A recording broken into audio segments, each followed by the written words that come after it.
కరీంనగర్ పట్టణంలోని వైశ్య భవన్లో జూన్ 4 నుండి 10 జూన్ 2026 వరకు నిర్వహించిన శ్రీమద్భాగవత పురాణ మహోత్సవాలు భక్తి శ్రద్ధల మధ్య ఘనంగా ముగిశాయి.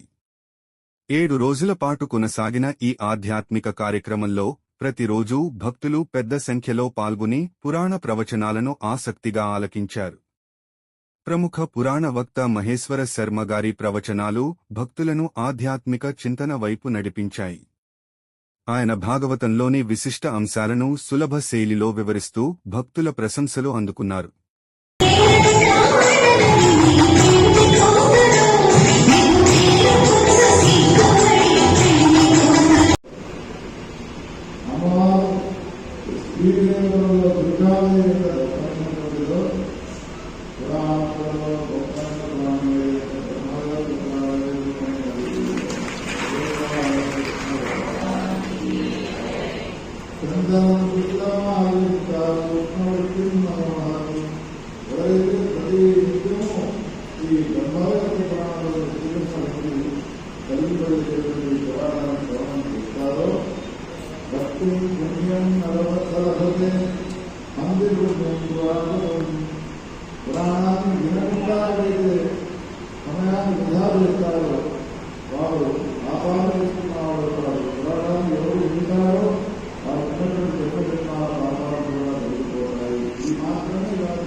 Jadi